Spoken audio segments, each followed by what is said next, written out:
This week, the United States and our international partners finally achieved something that decades of animosity has not: a deal that will prevent Iran from obtaining a nuclear weapon. This deal will make America and the world safer and more secure.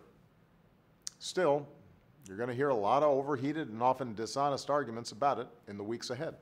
So today I want to take a moment to take those on one by one and explain what this deal does and what it means.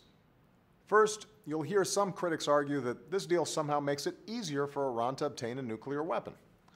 Now, if you think it sounds strange that the United States, Great Britain, France, Germany, Russia, China, and some of the world's best nuclear scientists would agree to something like that, you're right.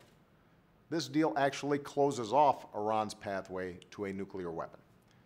Today, Iran has enough nuclear material to produce up to 10 nuclear weapons. With this deal, they'll have to ship 98% of that material out of the country, leaving them with a fraction of what it takes to make even one weapon.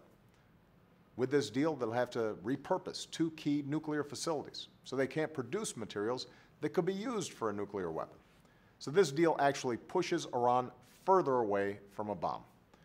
And there is a permanent prohibition on Iran ever having a nuclear weapon.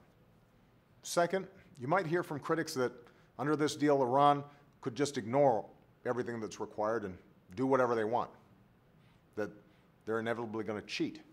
Well, that criticism's wrong too.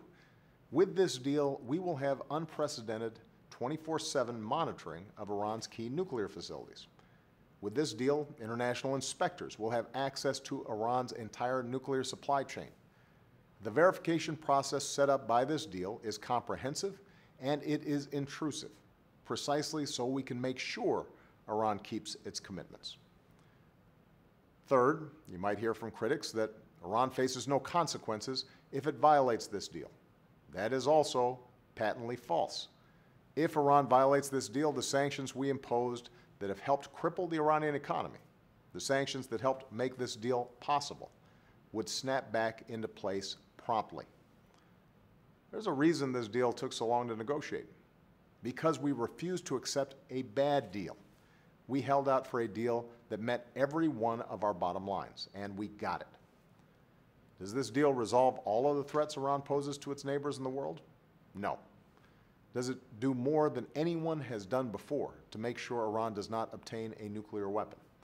Yes, and that was our top priority from the start. That's why it's in everyone's best interest to make sure this deal holds. Because without this deal, there would be no limits on Iran's nuclear program. There would be no monitoring, no inspections. The sanctions we rallied the world to impose would unravel. Iran could move closer to a nuclear weapon. Other countries in the region might race to do the same, and we'd risk another war in the most volatile region in the world. That's what would happen without this deal. On questions of war and peace, we should have tough, honest, serious debates. We've seen what happens when we don't. That's why this deal is online for the whole world to see. I welcome all scrutiny. Fear no questions.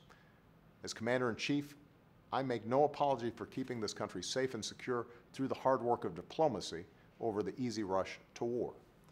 And on Tuesday, I'll continue to press this case when I address the National Convention of the Veterans of Foreign Wars, because nobody understands the true cost of war better than those who've actually served in this country's uniform. We have before us a historic opportunity to pursue a safer, more secure world for our children. It might not come around again in our lifetimes. That's why we're going to seize it today and keep America a beacon of hope, liberty, and leadership for generations to come. Thanks, and have a great weekend.